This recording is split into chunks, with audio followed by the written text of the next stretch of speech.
Hello everyone, my name is Ashley Goodnight and this is my Reading Week 2 video. This week, the main physics idea was Newton's second law, which is given by the formula delta V divided by delta T equals F divided by m. In words, this translates to the change in velocity divided by the change in time is equal to the net force divided by the mass of the object. Now, in this week's videos, we learned a number of concepts, but I believe Newton's second law is the main foundation for most of them. For example, there's the momentum principle, which can easily be completely derived from Newton's second law.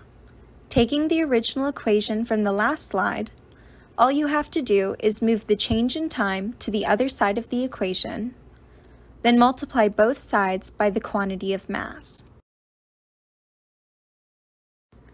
Another example is Newton's first law that states when a system has no net interactions with its surroundings, the system moves at constant velocity.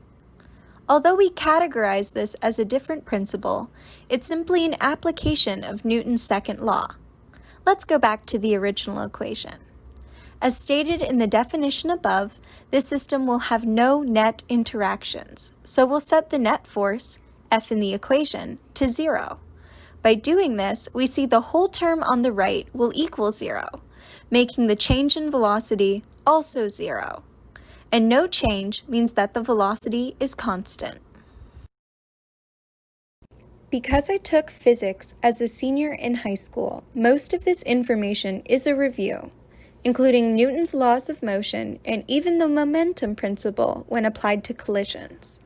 The lesson on spring force sheds some new insight though.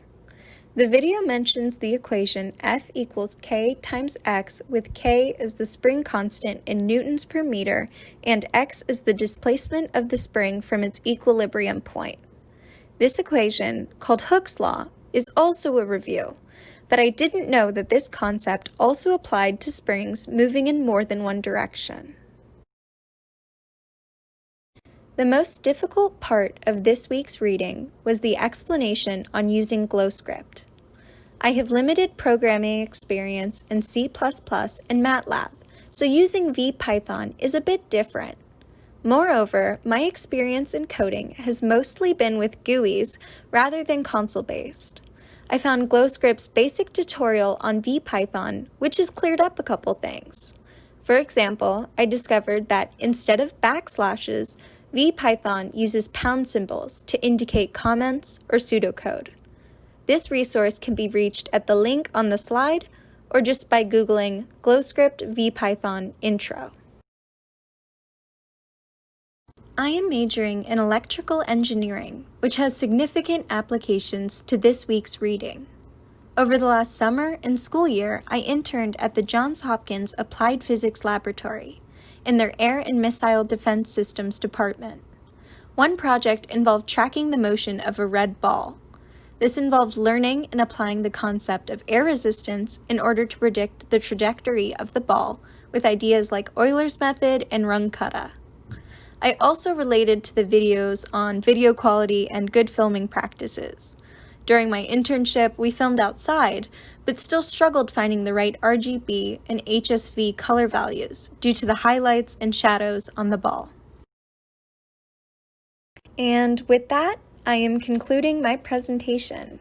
Thank you everyone for listening.